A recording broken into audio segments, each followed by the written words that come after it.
in a previous video how this Pro-Am event originally wasn't even going to be televised, but there were so many fans who were emailing the organization saying, how can we watch Caitlin? Can we come to the event? Can you live stream it? All of these things. And it ended up being put on television, and that was great. Fans were really excited about that. There was so much buzz online. She was trending on Twitter, all of the things. And the LPGA was promoting the crap out of this event. And they also did something really smart by pairing her up with their currently #1 golfer in the world. Everyone thought they had Caitlin Clark figured out. She was a basketball prodigy, the one who rewrote the NCAA record books, the undeniable generational talent whose entire world was a hardwood court. But what if we've all been missing the bigger picture? What if basketball was just a beginning, and her true potential lies in shattering the very idea of what a specialized athlete can be? This is a story of a single day that changed everything. A performance so unexpected it left the greatest golfer of all time, Tiger Woods, staring frozen in a state of pure, unadulterated disbelief. What you're about to hear will challenge the core of what you thought was possible when raw. Untamed talent steps onto an entirely new stage. Caitlin, that could be in. Oh my god! Oh my god! Oh my god! Oh my god! It all started with what should have been a quiet, laid-back event. The RSM Classic Pro-Am, by all accounts, is the definition of a chill golf outing. A few pros, a handful of celebrities, some light-hearted competition under the sun. The kind of event where the biggest story is usually a funny shank or a cool trick shot, and the primary goal is networking and charity, not fierce competition. Organizers expected a standard, manageable crowd, the usual golf enthusiasts who appreciate the subtle artistry of the game more than roaring cheers. There was no media circus planned, no major television coverage beyond a simple stream. The atmosphere was designed for relaxation, a gentle exhibition where the pressure of a major championship was entirely absent. Then, a name quietly appeared on the participant list, almost like an afterthought, a last-minute addition that seemed innocuous at first glance: Caitlin Clark. And that's when the entire atmosphere snapped in an instant. That single name transformed a serene gathering into an electric, buzzing frenzy, a palpable energy shift that could be felt across the entire resort.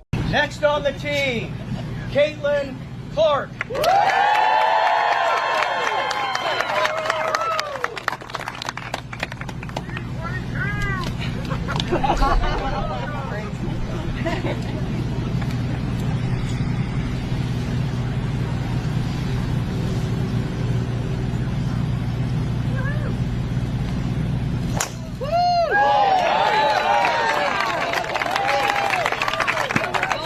Tickets that had been gathering dust for weeks suddenly vanished in a matter of hours, the website crashing under the unprecedented load. But here's the fascinating part. People weren't scrambling to see golf legends. They weren't there for the LPGA stars. They had one singular mission: to witness the woman who flipped the WNBA on its head, try her hand at a completely different game. By the morning of the event, the crowds were lining up not in polo shirts, but in Caitlin Clark basketball jerseys, a sea of Iowa and Indiana colors against a green backdrop. The scene felt less like a pristine country club and more like a pivotal Indiana fever game, with an excitement that was contagious and utterly foreign to the typically reserved sport. One announcer, sensing the historic shift, joked, "Welcome to the first true crossover in sports history. Basketball meets birdie."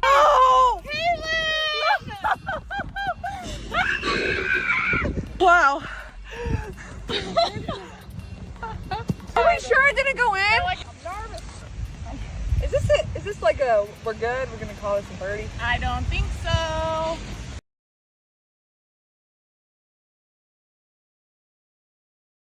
But little did anyone know, the real shock was still waiting to happen, lurking just beyond that first tee box. The tension on the first tee was so thick you could almost touch it, a weighted anticipation that made the air itself feel heavy. The announcer's voice, usually a calm backdrop, boomed through the speakers, charged with the energy of the moment, each syllable echoing across the now silent gallery. From the University of Iowa, now representing the Indiana Fever, please welcome Caitlin Clark. A profound silence fell over the thousands of spectators, a collective holding of breath that was more dramatic than any roar. Every single eye was locked on the young woman who walked up with an unnerving calm, her posture radiating a focus that seemed to shrink the massive course around her. She had that same easy smile, the one she wears before draining a half-court three-pointer, a look that suggests she's on a secret no one else knows. WNBA, because the LPGA just did everything that the WNBA should have been doing this season. They did it all correct. But the detail that made it all so surreal was what was in her hands. It wasn't a basketball. It was a driver. Its sleek, metallic head gleaming in the sun, an object that felt both alien and perfectly natural in her grasp. She looked down the sprawling fairway, a corridor of green flanked by towering pines, took a single measured breath, and then with effortless grace, she swung. The sound that followed was a clean, sharp crack that echoed across the course, a noise so pure and powerful it made seasoned golfers in the crowd nod in appreciation. Could I steal you for a second?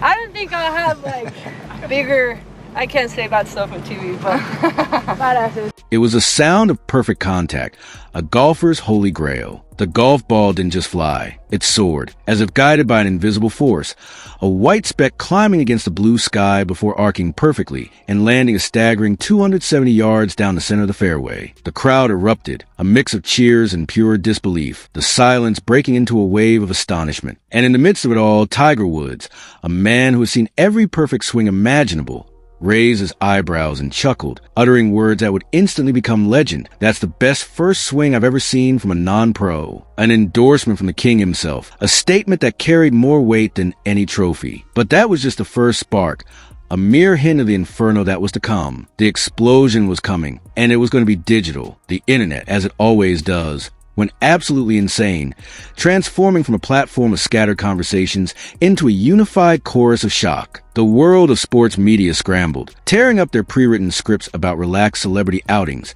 now frantically drafting new copy to capture this seismic story. Steph Curry, a formidable golfer himself who understands the immense difficulty of the sport, tweeted out almost instantly, his message cutting through the noise. Caitlin Clark might just be better than me at this point. That single post broke the internet, sending Caitlin Clark Golf to the #1 trending spot worldwide, with millions of impressions flooding in within the first hour. ESPN, seizing the moment, boldly called her the most natural crossover athlete since Michael Jordan, a comparison that ignited fierce debates but also underscored the magnitude of her feat. Golf Digest, the venerable Bible of the sport, ran a headline that said it all, a simple yet profound declaration. Caitlin Clark just changed golf forever. And the most astonishing detail of all, the twist that made the story utterly irresistible, she wasn't even trying. According to flabbergasted reporters who spoke with her team, Clark had shown up just to relax and have fun, viewing the event as a welcome distraction from the pressures of her basketball season. Her version of relaxing, apparently, is casually shattering expectations and leaving an entire industry questioning its own logic, proving that for some, greatness isn't a mode you turn on and off, but a constant state of being.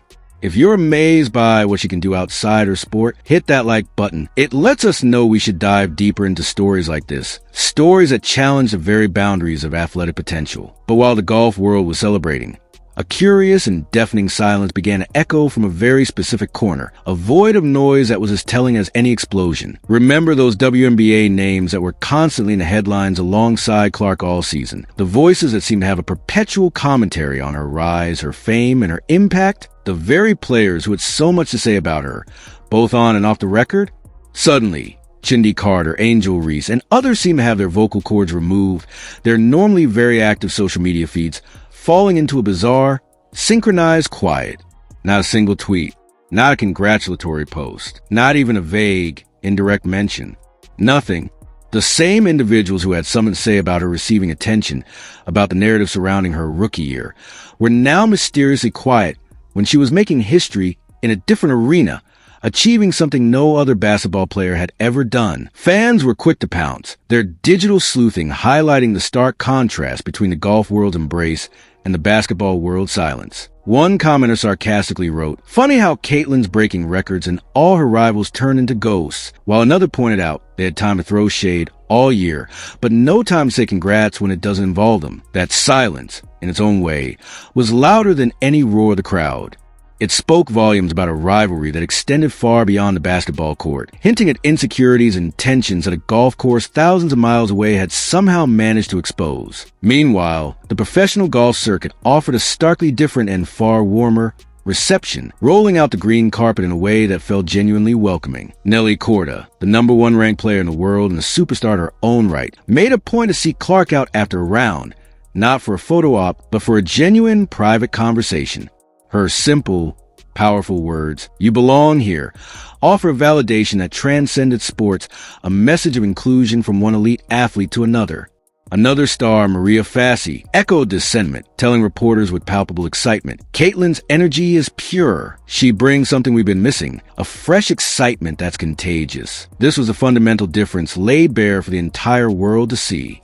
In basketball, she was often treated as a threat, an outsider whose success somehow diminished others. In golf, she was embraced as an asset, a rising tide that could lift all boats and introduce their sport to an entirely new generation of fans. This camaraderie set the stage for the shot that would etch her name into golf lore forever, a moment of such precision it felt scripted.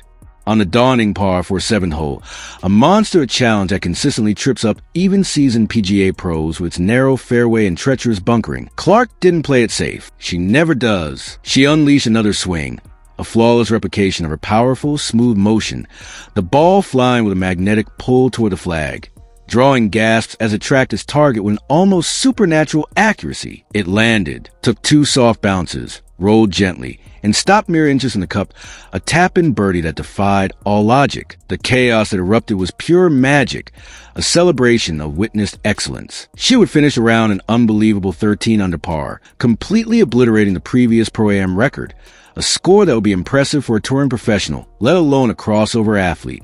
Just let that sink in. 13 under par from someone whose day job is hitting three-pointers, a feat that redefines the meaning of natural talent. The aftermath of that record-breaking performance wasn't just about headlines. It was a seismic event in the world of sports business, a case study in market force that unfolded in real time. The moment Clark's name was added to the list, ticket demand for the Pro-Am shot up by an unbelievable 1,200%, a number that made event organizers do a double take, wondering if their systems had glitched. Phones in her agent's office began ringing off the hook, a relentless symphony of offers that turned a quiet week into a chaotic bidding war for her affiliation. A relentless stream of brands suddenly wanted a piece of the Caitlin Clark effect, understanding that her appeal transcended demographic lines and sport-specific loyalties. Within a single week, she reportedly inked multiple new, monumental sponsorships, a major sportswear giant seeing her as a future face of athletic crossover, a premier golf equipment company wanted her name on their newest drivers, and a streaming service documentary deal to chronicle this unprecedented chapter of her life. The combined value was reported to soar past $15 million, a life-changing sum accrued in a matter of days. Here's the brutal, sobering truth for context. She earned more in that one golf weekend than most WNBA stars accumulate over their entire careers, a stark financial reality that highlighted the immense commercial power she wields simply by showing up. This is an opinion. It's a market fact, a cold, hard numbers game that sponsors understand all too well. Sports journalists quickly coined the term the Clark effect, with one headline bluntly stating, "Every league wants Caitlin Clark." And honestly, who could blame them? She isn't just a player.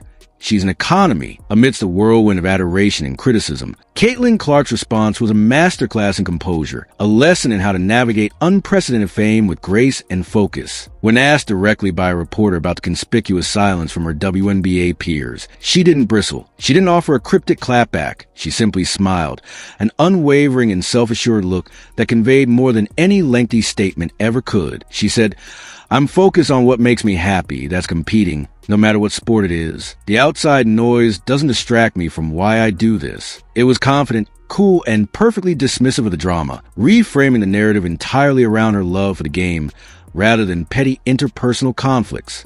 This unshakable focus, it turns out, is nothing new, a character trait forged long before the national spotlight found her. Her family watched the entire spectacle with knowing smiles, their reactions captured by cameras, showing a pride that was deep and personal.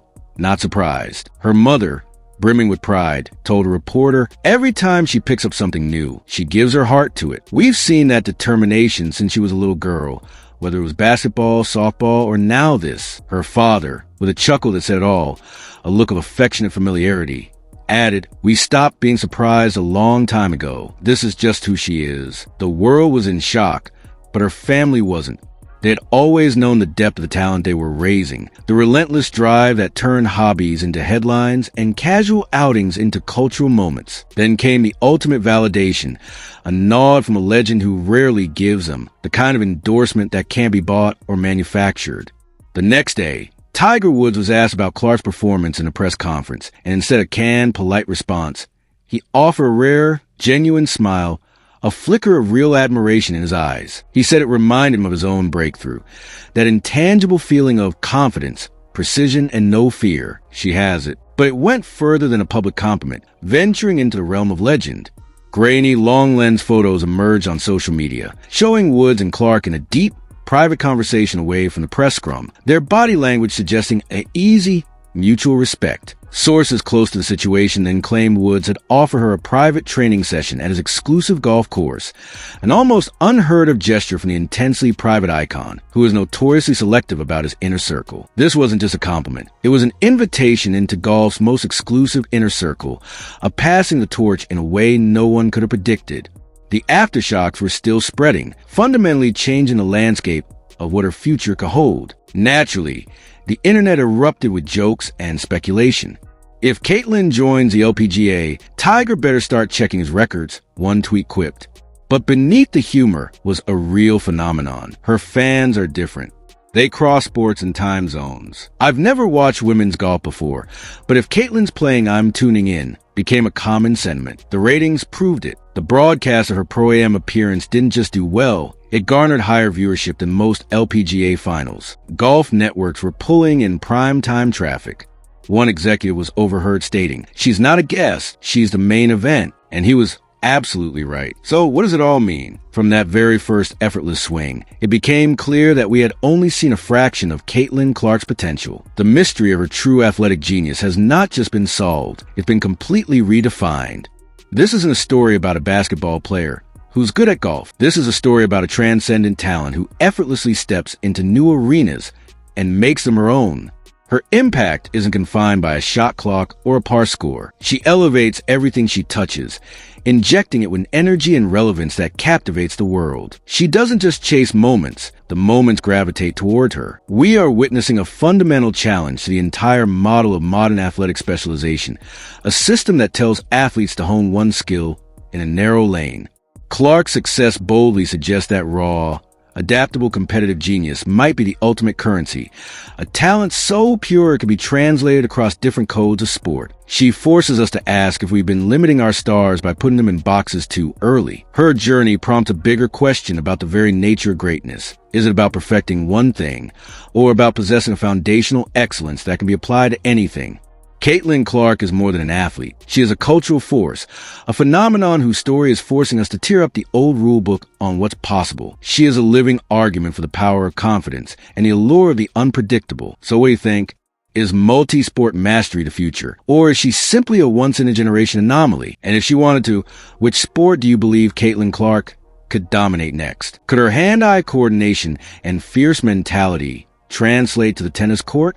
Would her strategic mind and powerful frame make her a force in soccer? The possibilities are as wide open as her potential. Let me know your thoughts and wildest predictions in the comments below. I read every single one. And if you want to stay ahead of the curve on the stories that are truly reshaping the world of sports, don't forget to subscribe and hit that notification bell. Thanks for watching.